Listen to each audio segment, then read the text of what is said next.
नमस्कार साथियों। तो आज है 17 अक्टूबर 2025। दोस्तों, आप कमेंट करने से पहले मैं खुद ही बता देता हूं कि आप एकदम सही हो। मतलब आज सिर्फ तेजी बाजार पे ही था, पोर्टफोलियो में गिरावट हुआ और मैं आपके साथ 100% एग्री करना चाहूंगा। बट अब जो डेटा मैं आपको दिखाने जा रहा हूं, वो डेटा देखने के बाद आप खुद कहेंगे कि नहीं, जो हुआ एकदम सही हुआ। क्योंकि अगर आप देखेंगे आज सुबह से ना ग्लोबल मार्केट कुछ खास नहीं था। ये देखिए, ये मैं आपको दिखा रहा हूँ डॉ जोन्स की फ्यूचर अभी देखिए यूएस में लोकल टाइम 6:34 सुबह कितना परसेंट नीचे चल रहा है? 0.12% नीचे। क्या आपको पता है जब इंडियन मार्केट ओपन हुआ था इस टाइम पे लगभग 1 से 1.5% नीचे था। ये देखिए अभी तो इतना रिकवर कर चुका है। अब देखिए यहाँ पे जब ओपन हुआ था कितना नीचे था? लगभग 1% के ऊपर। ये खैर हो गया आपका डॉ जोन्स की फ्यूचर। नैस्डैक की फ्यूचर ये देखिए नैस्डैक की फ्यूचर अभी भी इतना रिकवर होने के बाद 0.56% नीचे। और ये देखिए कितना परसेंट नीचे था, एक बार मैं आपको दिखा देता हूँ। ये देखिए 1.10% नीचे, वो भी इतना रिकवर होने के बाद। ठीक है। अच्छा, ये तो खैर कुछ भी नहीं है, ये यूएस की जो फ्यूचर्स है वो आपको मैं दिखा रहा हूँ। अब आ जाइए एशिया में। एशियन मार्केट खास करके जो बड़े इकोनॉमी की मार्केट है, for example Japan, for example China, आज पूरा क्रैश हुआ लिटरली बोल रहा हूँ। और उस हिसाब से ना इंडियन मार्केट आज बहुत सही था। पहले आप डेटा देखिए। ये देखिए जापानीज मार्केट आज एक एक इंडेक्स अब देखिए। ये देखिए टीपीएक्स 500 1% नीचे। बस देखते जाइए आप। निक्काई जो टॉप इंडेक्स है जापान की, 1.5% नीचे। बस देखते जाइए। ये देखिए एक और इंडेक्स है लगभग 3% नीचे। अब चाइना को आप क्या कहेंगे? पूरा तबाह हो गया चाइना की मार्केट। ये देखिए चाइनीज मार्केट आज देखिए, जो शंघाई शेंगचेन, ये देखिए सब 2-2% नीचे। देखिए 3-3% नीचे। ये देखिए डेटा देखिए बस। ये देखिए एसएससी, ये देखिए शंघाई 2% नीचे। ये देखिए शी नेक्स्ट 3% नीचे। ठीक है। ये देखिए हांगकांग की मार्केट लगभग वैसा ही हाल है। ये देखिए 2.5% 2% नीचे हर एक इंडेक्स। ये देखिए साउथ कोरियन मार्केट फिर भी सही था। इंडियन मार्केट तो मैं कहूंगा उस हिसाब से अगर हम विचार करें बहुत ही सही था। ताइवानिश मार्केट को भी आप देखिए, 3 इंडेक्स है ताइवान की, तीनों इंडेक्स में गिरावट मोर देन 1%। ऑस्ट्रेलियन मार्केट को भी आप देखिए लगभग 1%, आधा प्रतिशत के आसपास गिरावट। ये खचरा भी आज गिरा और बहुत सही हुआ, खचरा को गिनना चाहिए। न्यूजीलैंड की मार्केट देखिए कितना नीचे, मलेशियन मार्केट देखिए नीचे, इंडोनेशियन मार्केट देखिए नीचे, सिंगापुर मार्केट देखिए नीचे, थाई मार्केट देखिए नीचे। तो साथियों आप मुझे बताइए, मैं आपको जो डेटा दिखाना था दिखा चुका हूं। अब आप बताइए कि आज जो बाजार में हुआ सही हुआ या गलत हुआ? बस इतना आप कमेंट बॉक्स में बता दीजिए ये डेटा देखने के बाद। और मैं कहूंगा मेरे ओपिनियन के हिसाब से जो भी हुआ सही हुआ। देखिए हो सकता है कि बाजार में गेनिंग हुआ बट पोर्टफोलियो में गिरावट मेरे हिसाब से बहुत ज्यादा गिरावट नहीं हुआ जो हो सकता था। क्योंकि एशियन पैसिफिक बाजार गिरा, डॉ जोन्स नैस्डैक की फ्यूचर सुबह से ही ड्रॉप, है ना। तो उस हिसाब से अगर हम बात करें पोर्टफोलियो उतना गिरा नहीं है। और बेस्ट पार्ट क्या है कि जो आपको मैं लास्ट डे 10:30 वाली वीडियो में भी कहा था कि निफ्टी 50 के लिए बस अब एक ही लेवल है। कौन सा लेवल? जून की हाई, मतलब 25,650। साथ में आपको यह भी कहा था कि आज कैसे भी करके 25,500 इस लेवल को होल्ड करना आवश्यक है। सो निफ्टी 50 दोनों ही मिशन पे सक्सेस रहा, मतलब सक्सेसफुल रहा। ये देखिए आज ओपनिंग हुआ 25,546 पॉइंट पे, लो टच किया 25,508 पॉइंट पे, मतलब 25,500 का फुल होल्ड कर लिया और हाई टच किया 25,781 पॉइंट पे। और याद रखना आज निफ्टी अपने 52 वीक्स हाई भी टच किया, मतलब पिछले एक साल की हाई टच किया आज निफ्टी। ठीक है। और अभी तो बस लाइफ टाइम हाई है। लाइफ टाइम हाई कहाँ पे है? लाइफ टाइम हाई है, जिनको नहीं मालूम जान लीजिए, 2024 की मे भी जुलाई मंथ पे टच किया था 26,200 प्लस पे, जितना मुझे याद आ रहा है। ठीक है। तो अब जो भी है 26,000 की लेवल है, उसको जैसे ही क्रॉस करेगा फर्दर ऊपर गेन हो सकता है। और all thanks to Bank Nifty. आज अगर खास करके बड़े बैंक्स नहीं चलते ना, आईसीआईसीआई बैंक, एचडीएफसी, बहुत मुश्किल था। आज बैंक निफ्टी अपना लाइफ टाइम हाई टच किया बैंक निफ्टी। ये देखिए 52 वीक्स हाई तो टच किया ही है, लाइफ टाइम हाई को भी अचीव किया। ये देखिए 57,830 पॉइंट पे, ये इसकी 52 वीक्स हाई के साथ साथ लाइफ टाइम हाई भी है। अच्छा, बैंक निफ्टी के साथ साथ खैर बैंक्स तो आज बहुत अच्छा मूवमेंट किया है। अब इस बार देखिए बहुत सारे एक्सपर्ट के हिसाब से प्राइवेट बैंक्स की परफॉर्मेंस भी काफी अच्छा हो सकता है, क्योंकि हमने देखा आरबीआई ने एमपीसी मीटिंग के थ्रू रेट कट नहीं किया, चेंज रखा, तो उसका भी बेनिफिट मिलेगा। लास्ट 2 बार किया हुआ था कि back to back 3 MPC meeting में 100 बेसिस पॉइंट कट करने के बाद बैंक की जो फाइनेंशियल मार्जिन वो स्ट्रेस में आ गया था, बट इस बार नहीं हुआ, काफी बेनिफिट मिलेगा।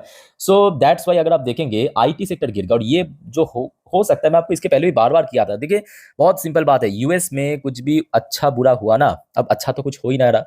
यूएस गवर्नमेंट शटडाउन हो चुका है, बार बार जो फंड मिलने की प्रोपोजल रिजेक्ट हो रहा है, आपको मैं कल रात की 12 बजे वाली वीडियो में भी दिखाया था।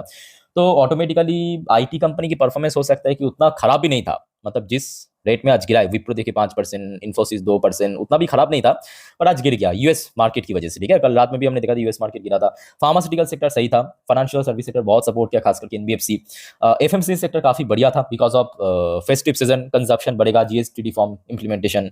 एमएस सेक्टर भी फिर भी चलो ठीक है, पॉजिटिव में क्लोजिंग। सर्विस सेक्टर भी ठीक था, एनर्जी सेक्टर थोड़ा वीक था, रियलिटी सेक्टर फ्लैट था। पीएसयू बैंक में आज थोड़ा सा करेक्शन हुआ है, तो मतलब जो मेनली गेनिंग हुआ है बैंक निफ्टी में, कंट्रीब्यूशन आया प्राइवेट बैंक से। पीएससी सेक्टर आज थोड़ा वीक था, दैट्स वाई हमने देखा कि मिड कैप, स्मॉल कैप और पीएसयू सेक्टर वीक रहने के कारण पोर्टफोलियो में गिरावट हुआ। और मैं कहूंगा उतना ज्यादा भी गिरावट नहीं हुआ जितना हो सकता था। आज जो माहौल बाहर था एशियन मार्केट में या यूएस मार्केट में या वेस्टर्न मार्केट में, कंजप्शन सेक्टर बहुत ही शानदार था because of festive season. Demand auto sector भी सही था, वही सेम फेस्टिव सीजन की वजह से। मेटल सेक्टर आज थोड़ा वीक था। मेटल सेक्टर वीक क्यों था याद कीजिए, आपको मैं क्या समझाया था कि यूएस इकोनॉमी में कुछ अच्छा बुरा हुआ, कहां पे इंपैक्ट पड़ेगा, आईटी में। चाइनीज इकोनॉमी में कुछ अच्छा बुरा हुआ, कहां पे इंपैक्ट पड़ेगा, मेटल पे। और आज देखिए चाइनीज एक एक इंडेक्स 2.5% 3% एवरेज में गिरा, और दैट्स वाई मेटल सेक्टर आज क्रैश कर गया। ठीक है, क्रैश मतलब थोड़ा बहुत नीचे क्लोजिंग दिया। मीडिया सेक्टर भी काफी नीचे क्लोजिंग दिया, सीपीएस सेक्टर भी थोड़ा वीक था। तो होपफुली साथियों क्लियर हो चुका है जो आपको मैं समझाने की कोशिश कर रहा हूं। अब चलिए कुछ इंपॉर्टेंट टॉपिक पर लेके चलता हूं। अब सबसे पहली बात कि आज मार्केट में मतलब इतना सब कुछ तो आपने देख लिया कि एशियन पैसिफिक बाजार वीक था, यूएस फ्यूचर वीक था, वेस्टर्न मार्केट वीक था, उसके बावजूद भी क्यों इंडियन मार्केट में इतना शानदार रिकवरी हुआ। आइए यहाँ पे इकोनॉमिक टाइम की वेबसाइट में बहुत अच्छे से पॉइंट बाय पॉइंट करके मेंशन किया है। और सबसे अहम पॉइंट जो आपको मैं बार बार कहता हूं कि देखिए बस एक बार एफआईएस की इन्फ्लो होने दीजिए, बाजार में एक सस्टेनेबल रिकवरी। अदरवाइज देखिए बिना एफआईएस की क्या होगा, बाजार में रिकवर हो जाएगा, फर्दर गिर भी जाएगा, ये भी याद रखिए। ठीक है, और मैं कहूंगा इससे बढ़िया मौका हो ही नहीं सकते एफआईएस के लिए भारत में एंट्री लेने का। ऐसा मैं क्यों कह रहा हूं, क्योंकि एक तरफ जहां पे यूएस इकोनॉमी स्ट्रगल कर रहा है, यूएस मार्केट जो है कल रात में भी हमने देखा था डॉ जोन्स नैस्डैक दोनों ही टॉप इंडेक्स नेगेटिव में क्लोजिंग दिया। आज सुबह से इतना नीचे था। तो देखिए सिंपल बात है, डोनाल्ड ट्रम्प दुनिया के सामने अपने आप को क्या दिखाने की, समझाने की कोशिश कर रहा है, इतने बड़े तोप, बट अंदर ही अंदर डोनाल्ड ट्रम्प को भी अच्छे से पता है कि उसकी इकोनॉमी कंप्लीटली खोखला हो चुका है। सरकार के पास पैसा नहीं है देश चलाने के लिए। जो non essential service, NASA, passport processing, visa processing, सबको बंद करना पड़ा। इवन जो government essential employees, police, army या हेल्थ केयर एम्प्लॉइज तनख्वाह नहीं दे रहा है। कल रात पे भी आपको मैं दिखाया था 12 बजे वाली वीडियो में कि डोनाल्ड ट्रम्प कह रहा है पेंटागन को, मतलब अपने जो पार्लियामेंट को, कि सर एटलीस्ट आर्मी को तो दे दीजिए पैसा। ये हालत है। तो मैं समझ सकता हूं कि इससे बढ़िया मौका एफएस के लिए हो नहीं सकता भारत में एंट्री लेने का, क्योंकि भारत में इंटरनली सब कुछ बढ़िया चल रहा है और एफएस ने एंट्री ले भी चुका है। पिछले 2 दिन आप देखिए एफएस द्वारा इन्फ्लो हुआ, और मेरा अनुमान अगर सही निकला ना, याद रखना मेरा अनुमान अगर सही निकला, आज भी एफएस की इन्फ्लो होगा। क्यों होगा मैं आपको समझा देता हूं। देखिए यहाँ पे कुछ भी गेसिंग बात नहीं है, यहाँ पे बात चल रहा है लॉजिक फैक्ट की। क्योंकि आज जो तेजी आया है कहां से, बैंक निफ्टी से। बैंक निफ्टी मतलब जो बड़े बैंक है, प्राइवेट बैंक में ICICI bank, HDFC bank, Axis, Kotak, और वहां पे अगर आप देखेंगे मेजोरिटी ऑफ स्टेक किसके पास है, एफएस के पास है।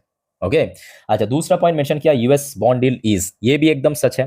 कल रात पे भी आपने देखा था यूएस, जैसे यूएस मार्केट थोड़ा सा डाउनवर्ड शुरू हुआ था, एकदम शुरू की बात कर रहा हूं, यूएस की जो 10 साल की बॉन्ड डील है लगभग 6 मंथ की लो पे आ चुका है, 4% के नीचे आ चुका है, जो कि बाकी करेंसी के लिए या बाकी देश की जो बॉन्ड है उसके लिए बहुत सही रहेगा। अच्छा, इसके साथ साथ ये भी एक बहुत बड़ी फैक्ट है कि बहुत सारे एक्सपर्ट के हिसाब से अभी जो चाइना और यूएस के बीच ट्रेड टेंशन फिर से बना हुआ है या बनने जा रहा है, ऑलरेडी बन चुका है, जिसके कारण भारत को बहुत बेनिफिट मिलेगा। क्योंकि देखिए डोनाल्ड ट्रम्प है व्यापारी आदमी, उनको बहुत अच्छे से पता होगा कि कौन मुझे फायदा दे सकता है, कौन मुझे फायदा नहीं दे सकता है। अब देखिए चाइना के ऊपर ऑलरेडी 100% टैरिफ इंपोज कर लिया, यूएस में जो सामान की प्राइस है वो ऑटोमेटिकली बढ़ जाएगा। भारत के ऊपर भी 50% करके रखा है। ऐसे में भारत की टीम अभी यूएस में है, भारत की टीम अभी यूएस में है, तो ट्रेड नेगोशिएशन में कुछ सक्सेसफुल आउटकम निकले का बहुत बड़ा चांस है। बट फिलहाल मैं कहूंगा कुछ भी आउटकम नहीं निकला, आते ही मैं आपको डेफिनेटली इन्फॉर्म कर दूंगा। अच्छा, उसके साथ साथ देखिए ये भी एक मैं कहूंगा सेकेंडरी फैक्ट है, not a primary fact but secondary fact, कि पिछले 1 महीनों से काफी आईपीओस की प्रेशर था, खास करके बड़े IPO, for example Tata capital हो गया, एलजी इलेक्ट्रॉनिक्स हो गया, इवन और भी बहुत सारे मिलने आईपीओ बाजार में आया, लिस्ट हुआ, तो मोस्टली अभी लिस्ट हो चुका है। तो कहीं ना कहीं देखा जाए जो बड़े निवेशक है उनका पैसा जो है अभी हाथ में आ चुका है, मतलब रिलीज होने के बाद। ठीक है, अच्छा, 5वां पॉइंट मेंशन किया कि शॉर्ट कवरिंग स्ट्रेंथन रैली, तो ठीक है, ये एक सेकेंडरी फैक्ट है कि बाजार में बैक टू बैक हमने देखा भी था कि पिछले 1 साल से निफ्टी 50 सेंसेक्स सब जीरो रिटर्न में चल रहा था, तो कहीं ना कहीं शॉर्ट टर्म बेस पे थोड़ा बहुत रिकवर कर रहा है। ठीक है, ये सेकेंडरी फैक्ट है। अच्छा, रूपी डॉलर के अगेंस्ट में बहुत अच्छा गेन किया, कल भी हमने देखा था। अच्छा, सातवां पॉइंट मेंशन किया बैंक स्टॉक रैली, ये तो ऑलरेडी हमने डिस्कस कर चुके हैं। अच्छा, क्रूड ऑयल की प्राइस अभी गिरते गिरते बहुत नीचे आ चुका है, $60 पर बैरल के नीचे आ चुका है। याद रखना, क्रूड ऑयल की प्राइस, अब ऑयल प्राइस जितना कम होगा वैसे भी भारत को फायदा मिल रहा है, रशियन ऑयल परचेज कर रहा है सस्ते में, तो काफी हद तक बेनिफिट मिलेगा। अच्छा, उसके साथ साथ साथियों, यहाँ तक आई थिंक आपको क्लियर हो चुका है। अच्छा, अब आगे बढ़ते हैं नेक्स्ट टॉपिक पे, बट सबसे पहले साथियों आप सभी को मैं रिक्वेस्ट करूंगा, अगर आपको वीडियो अभी तक अच्छा लगा, इन्फॉर्मेटिव लगा, प्लीज वीडियो को लाइक करना और प्लीज चैनल को सब्सक्राइब करके रखना ऐसी इन्फॉर्मेटिव वीडियो हर रोज हर वक्त पाने के लिए। और याद रखना मेरे प्यारे साथियों, आज रात की जो 10:30 वाली वीडियो आएगा जिस पर हम नेक्स्ट डे मार्केट प्रेडिक्शन, पूरे दिन शेयर बाजार की अपडेट को कवर करेंगे, देखना प्लीज मत भूलिएगा। और रात की 12 बजे वाली जो जियो पॉलिटिकल अपडेट, ये सब अपडेट मैं आपको ऑलरेडी कल भी दे चुका हूं। आपको पता होगा, मैं आपको बार बार कहा था कि देखिए यूएस मार्केट गिरना या गिफ्ट निफ्टी में रात में गिरना कोई बहुत बड़ा मैटर नहीं करता, बट भारतीय बाजार के लिए काफी सही है। ये देखिए मैं आपको अलग अलग जगह पे दिखा भी देगी। देखिए अब निफ्टी 26,000 अनुमान बिल्कुल सही निकला, जो आपको मैं कल कहा था। इंडिया ब्राइट स्पॉट आईएमएफ ने कहा। ये देखिए भारत की मास्टर प्लान, तो कल रात में जो भी अपडेट है दे चुका हूँ, वैसे आज भी आएगा, मिस मत कीजिए, ठीक है। अब देखिए एक व्यक्ति है जिनका नाम है टोनी अबॉट। अच्छा, जान लीजिए टोनी अबॉट ये व्यक्ति कौन है। ये है ऑस्ट्रेलिया की फॉर्मर पीएम, ठीक है, मतलब एक्स पीएम। तो उनके तरफ से कहा गया कि Trump misplayed his hand with India on tariff. इन्होंने एक मीडिया इंटरव्यू में कहा कि डोनाल्ड ट्रम्प की जब ये नीति रहा भारत के अगेंस्ट में, वो खुद ही यूएस को चौपट करेगा। एक्चुअली इन्होंने ऐसा कहा। और कल रात की ये न्यूज़ आपको पता होगा कि इस बार भी फेल कर गया। ये देखिए, John Thune's Obamacare negotiation fail, Senate kills funding bill for 10th time, US government shutdown grind on. तो पता चल रहा है आपको कि यूएस मार्केट की स्थिति कितना खराब है। बट मैं कहूंगा दुख की बात यह है कि भारत की जो आईटी सेक्टर, वो इस चक्कर में काफी स्ट्रगल कर सकता है। और मैं आपको बार बार कह रहा हूं कि उसके लिए आप थोड़ा प्रिपेयर हो जाइए, खास करके अगर आपके पोर्टफोलियो में आईटी कंपनी की शेयर है, तो चाहे बड़ी कंपनी हो, मिड साइज हो या छोटे हो, डज नॉट मैटर। उसके साथ साथ मैं कहूंगा रिसेंटली जो भारत की पोजीशन था यूएस की पॉलिसीज या यूएस की जो स्टेटमेंट के ऊपर, वो मैं कहूँगा काफ़ी यहाँ पे मतलब नोटिसेबल। क्योंकि इसके पहले क्या होता था कि जब ट्रम्प की तरफ से, यूएस की तरफ से कुछ भी कहा, 1-2 दिन बाद रिप्लाई आता था। बट इस बार भारत ने तुरंत रिप्लाई दिया। जैसे कि कल हमने देखा, सबसे पहले तो डोनाल्ड ट्रम्प क्लेम किया था कि मोदी जी प्रॉमिस किया कि रशियन ऑयल नहीं खरीदेंगे तुरंत। उसके बाद ये भी कहा कि मैंने मोदी जी की क्या कुछ कहा था, पॉलिटिकल करियर डिस्ट्रॉय कर दूंगा, ऐसा कुछ। उसके बाद हमने देखा कि भारत की तरफ से भी प्रॉपर रिप्लाई आया कि नो कॉल बिटवीन, ऐसा कुछ हुआ ही नहीं है। तो मतलब जो झूठा है उसको झूठा साफ दिखा दिया दुनिया के सामने कि भाई तू झूठा है ना।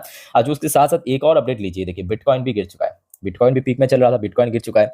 तो मतलब सिंपल बात है कि एफआईआईस इन सब जगह से, याद रखना, यूएस मार्केट से, क्रिप्टो करेंसी से पैसा निकाल रहा है।